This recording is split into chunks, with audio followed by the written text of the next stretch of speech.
we shall the fluxes module by understanding the fluctuations in the economy. Market economies have regular fluctuations. The economy does not always work smoothly. The short-term fluctuations in economic activity with regard to output, income and prices over time have been called business cycle that extends over a period of several years. In the phase of high income, output and employment, there is either expansion or boom, but at some point when the economy overheats and suffers high prices and interest rates, it reaches a turning point, a peak, and then turn downwards into a recession. Recessions are usually short and are marked by falling employment, output, income, prices and interest rates. Most significantly, it is marked by rising unemployment. The economy will hit a bottom, which is also known as a trough, and rebound into recovery. The recovery will enjoy rising employment, output and income, while unemployment will fall. The income will gradually and eventually slow down as the economy assumes its long-term growth trends and the recovery, and will then transform into an expansion. The government involvement in macroeconomic coordination with the objective of stabilizing the economy is crucial. Fiscal policy and monetary policy are two important instruments of the macroeconomic policy of a government. Fiscal policy comprised of a mix of budgetary instruments, and it refers to use of taxation and government expenditure to influence the aggregate level of economic activities at the macroeconomic level. Monetary policy is changes in the interest rate and changes in the money supply, and it is under the control of the central bank, say in case of India, Reserve Bank of India. The aim of fiscal policy is to achieve the economic objectives with soundness of public finance. The major objectives of fiscal policy are as follows. Firstly, to mobilize resources for sustainable economic growth. Secondly, to achieve the target of full employment. Thirdly, to restrain price instability so as to ensure economic stability. And fourthly, to achieve equitable distribution of income and wealth. The government policies play a significant role in attaining macroeconomic objectives of economic growth, full employment, price stability and distributive justice. In the short term, government may focus on macroeconomic stabilization either using expansionary fiscal policy or contractionary fiscal policy to combat the problem of recession or inflation or external disturbances or natural disaster or spike in the global food or fuel prices.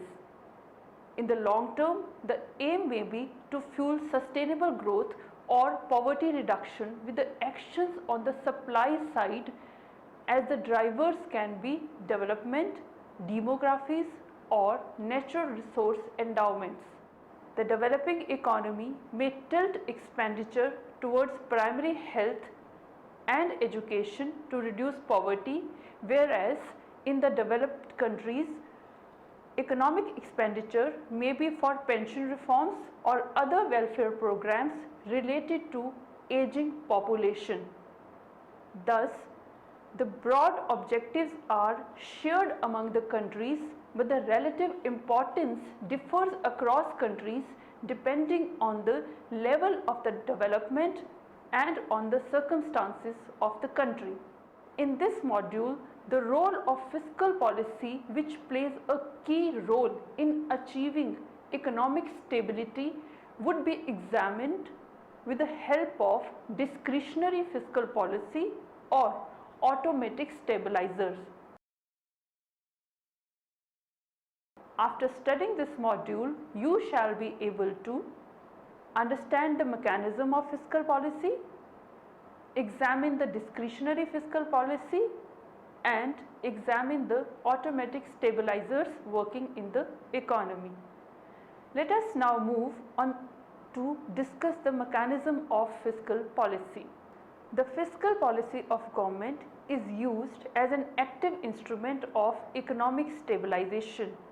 This means promoting full employment and stable prices by minimizing the inflationary as well as recessionary fluctuations in the income. This would be possible by reducing or increasing the aggregate demand known as AD. Moreover, if the AD is very low, there will be unemployment, and if the AD is very high, it will lead to inflation.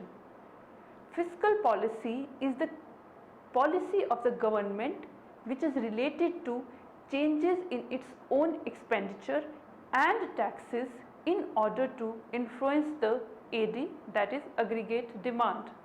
It is one of the most important demand side policies which focus on changing the AD or shifting the AD curve in the aggregate demand and aggregate supply model in order to achieve the objectives of price stability, full employment and economic growth. Government can use either expansionary or contractionary fiscal policy depending on existing state in the economy. Expansionary fiscal policy increases aggregate demand, whereas contractionary fiscal policy reduces it. Changes in the level, timing and composition of government expenditure and taxation have an important effect on the economy. Keynes in 1936 originally used the identity and formed the basis of modern macroeconomy. The identity is income is equal to C plus I plus G plus X minus M.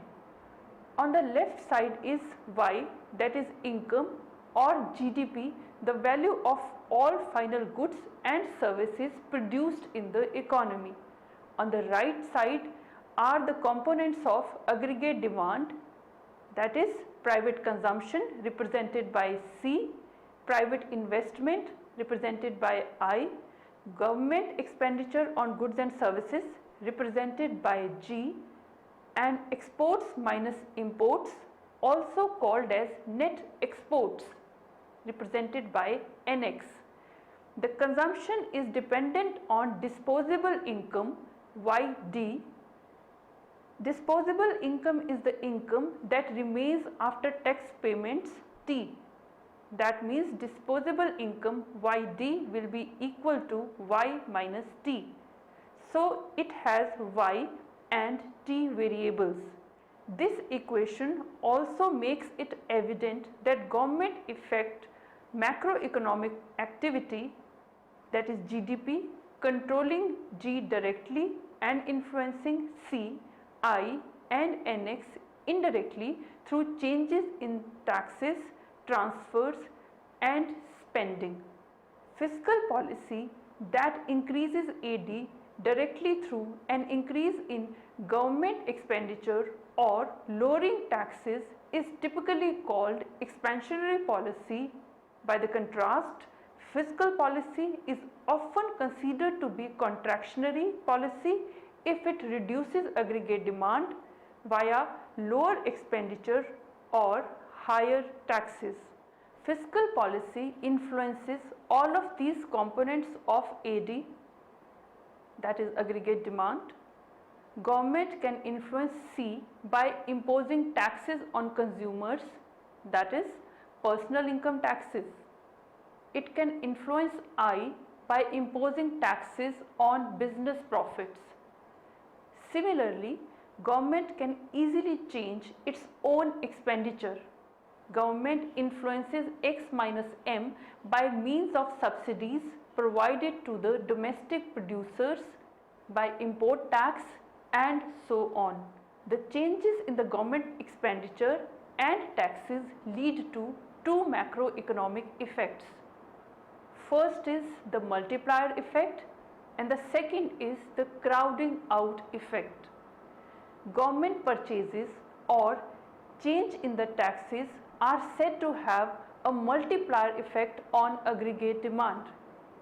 Each unit of money spent, say rupee by the government, can eventually raise the AD for goods and services by more than a rupee spent. The multiplier effect refers to the additional shifts in AD that result when the expansionary fiscal policy increases income and thereby increases the consumer spending. The formula for the multiplier is equal to 1 upon 1 minus MPC, where MPC is marginal propensity to consume, which is the fraction of extra income that a household consumes rather than saves. For example, if marginal propensity to consume is 3 by 4, then the multiplier will be 1 upon 1 minus 3 by 4, which will come out to be 4 if you solve it. In this case, a rupee 20 billion increase in the government spending generates rupees 80 billion of increased demand for goods and services. Fiscal policy may not affect the economy as strongly as anticipated by the multiplier. An increase in the government expenditure causes the interest rates to rise. A higher interest rate will lead to reduction in the investment spending. Here we are referring to the investment spending by the private sector. When the fiscal expansion increases the interest rate, reducing the AD, this phenomena is called the crowding out effect. The crowding out effect tends to reduce the effects of fiscal policy on aggregate demand. The reverse of crowding out occurs with the contractionary fiscal policy when the government expenditure reduces or tax increase.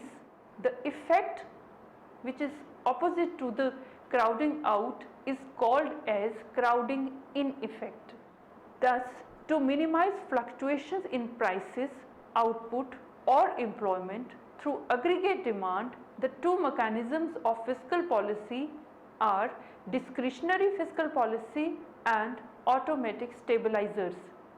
The two mechanisms will be discussed now. Let us first discuss the discretionary fiscal policy. Fiscal policy can be implemented through either discretionary or automatic measure to stabilize economic fluctuations. The discretionary elements of fiscal policy are deliberate and focused actions taken by the government to increase or decrease aggregate demand. The policy make changes in taxation and public expenditure policies to meet the recessionary and inflationary situations. That implies it is a deliberate policy change by the government. First, let us discuss the fiscal policy to control recession. At the time of recession, government's deliberate action is the expansionary fiscal policy by which the government expenditure is increased or taxes are lowered or cut down, or a combination of both. Expenditure as well as taxes is used to increase the aggregate demand or income. The expansionary policy is followed to close the deflationary gap, that is, when the real output or income falls short of potential output or income, we call it deflationary gap. The increase in the government expenditure tends to lead to two effects. One is multiplier effect and the other is crowding out effect. It was learnt that the aggregate demand curve shifts to the right by an equal amount to the initial change in government expenditure times the multiplier. The increased government expenditure would increase income and increase the consumption. This means more transactions would lead to increase in demand for money, which increases the rate of interest.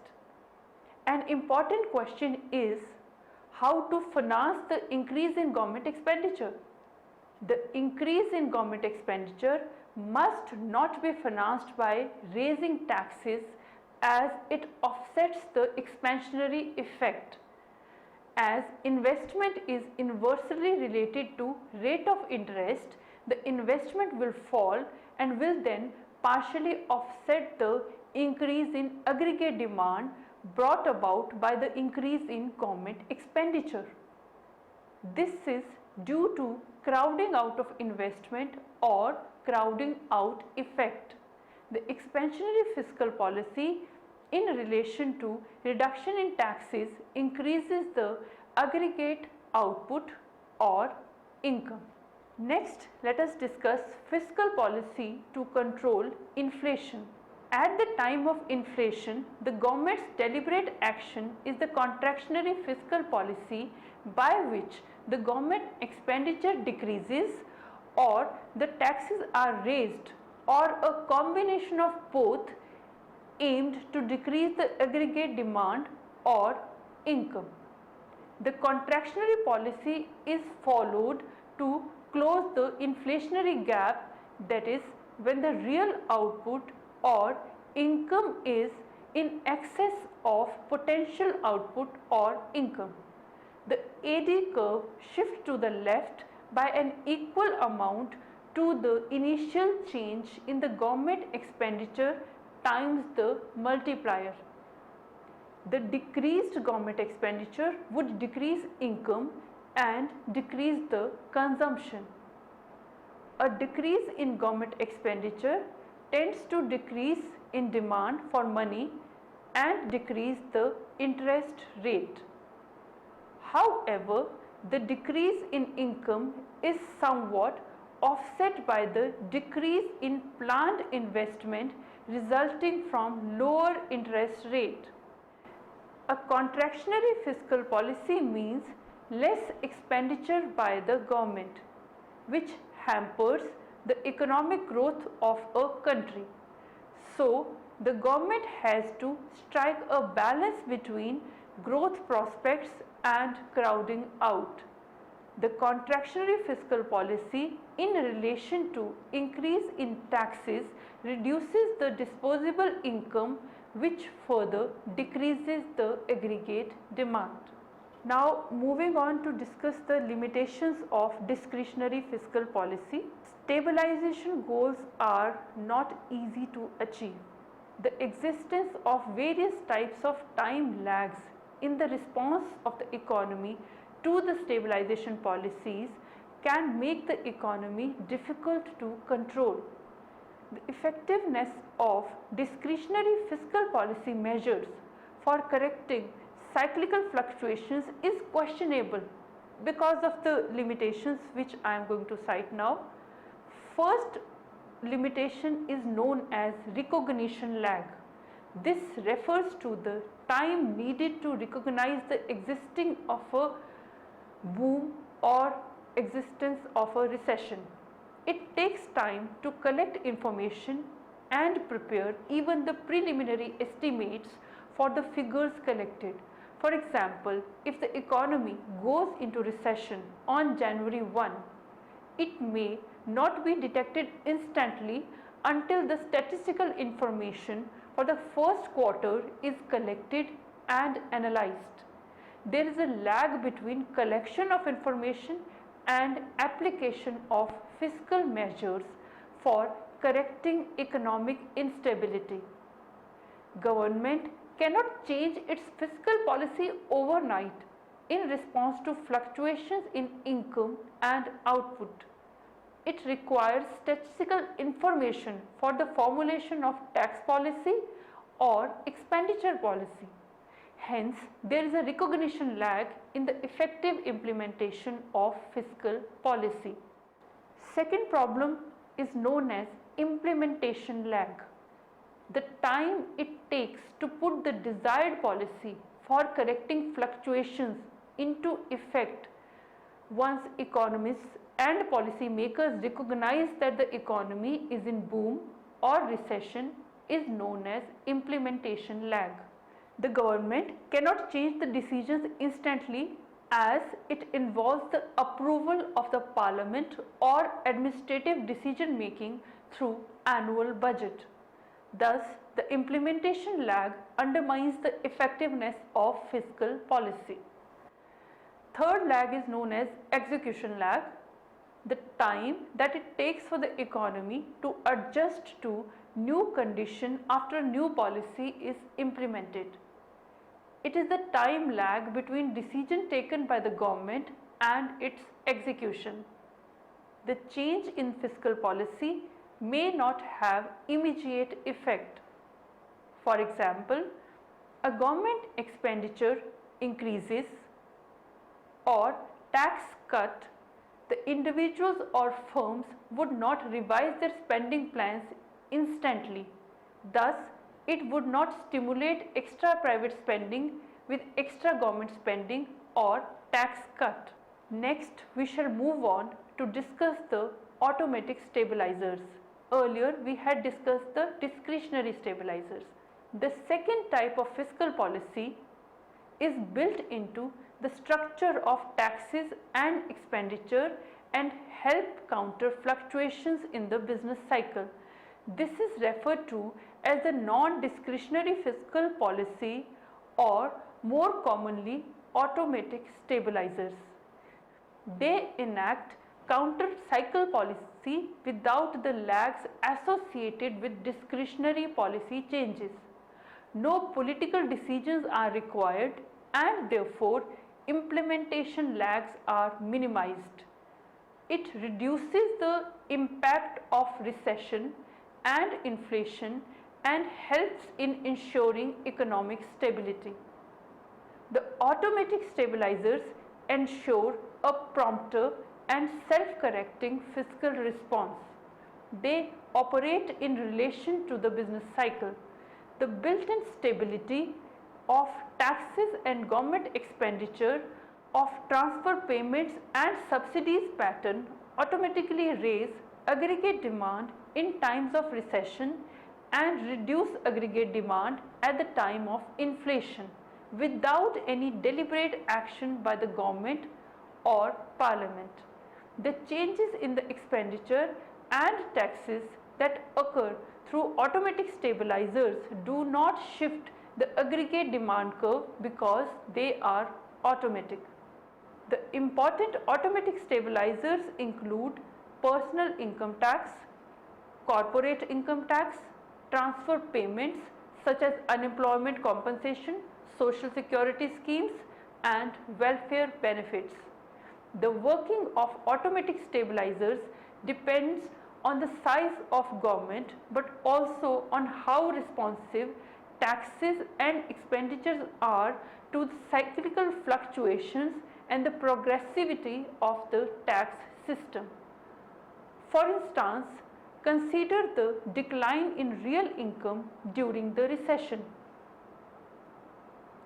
The decline in economic activity would automatically reduce tax payments, reducing the impact of downturn on personal disposable income. This would increase transfer payments, boosting disposable income even further. Rising transfer payments and falling tax collections help households from the impact of recession. Let us understand the factors affecting the automatic stabilizers. First one is the size of the government. Automatic stabilizers are related to the size of the government and are likely to be larger in advanced economies. Where stabilizers are larger, there may be less need for discretionary fiscal policy. In many low-income and emerging market economies, due to institutional limitations and narrow tax bases, the automatic stabilizers are relatively weak. Second is the tax structure. Taxes act as automatic stabilizers. Revenue from direct and indirect taxes is dependent upon the level of economic activities. Direct taxes like personal income tax or corporate tax, which is the tax which companies or corporates pay as a percentage of their profits to the government. These taxes are progressive in nature and rise more than proportionately with increase in income during the boom and decrease during the recession. The tax structure is so designed that the revenue from these taxes varies directly with income. When national income increases during expansion or inflation, the higher rates on higher income would decline the disposable income, thereby reducing the people's consumption and thus reducing the aggregate demand, resulting in contractionary effect. On the other hand, at the time of recession, the decline of revenue prevents the decline in aggregate demand by the same proportion as the decline in income, resulting the expansionary effect. Progressive taxes like income tax increases the tax revenue during inflation, pushing people into higher income brackets and thereby reducing government budget deficit or increasing government surplus. During recession, the government budget deficits increase or reduces government surplus because many individuals fall into lower tax brackets or they do not have any tax liability. The income reduces and unemployment increases. Third is the expenditure structure. Expenditure programs, in particular unemployment benefits, transfer payments, subsidies, subsidies to farmers, targeted cash transfer program, food stamps, public work programs, social benefit programs, all these have a stabilizing impact on disposable household income that enhances the income of the poor household at the time of recession. Unemployment insurance programs are important in advanced economies, although much less widespread in developing economies such as India. In the developing economies, welfare augmented programs works during the recession that reduces the poverty and gives them social benefits. At the time of recession, the output and income falls and as a result, unemployment increases. The government has to spend more on unemployment benefits and other welfare programs to reduce poverty and enhance income. This government expenditure tends to make recession short-lived and automatically expansionary. It is important to note that the automatic stabilizers also raise key policy issues as it may have effects on the other fiscal policy goals.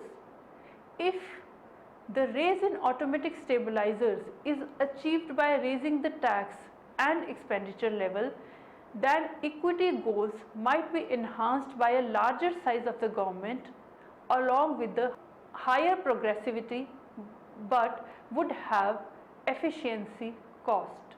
Now we will summarize what we have learnt in this module. Fiscal policy comprises a mix of budgetary instruments that government use to target economic objectives of the country, that is, the achievement of economic growth, distributive justice, price stability and full employment. It is the use of government spending and taxation that result of the deliberate changes of the government to influence the economy. Fiscal policy has two effects, multiplier effect and crowding out effect on the economy. When the government alters spendings or taxes, the resulting shifts in the aggregate demand can be larger or smaller than the fiscal change.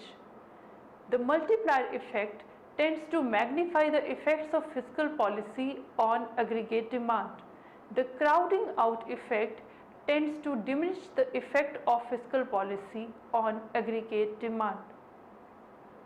Discretionary fiscal policy increases government expenditure and cut taxes during recession that result in increase in aggregate demand. This is expansionary fiscal policy. At the time of inflation, government expenditure reduced and increase in taxes decrease aggregate demand. This is contractionary fiscal policy. Fiscal policy changes are not so easy to formulate and implement due to time lags at every step that cause delays and difficulties in the response of the economy to macroeconomic policies. The delays and time lags in implementation of fiscal policy and the possibility of non-reversal when required introduce instability in the economy. Automatic stabilizers are revenue and expenditure items in the government budget that automatically change the state of the economy and tend to stabilize income and output. No political decisions are required and implementation lags are minimized. The working of automatic stabilizers depend on the size of government but also on how responsive taxes and expenditures are to the cyclical fluctuations and the progressivity of the tax system.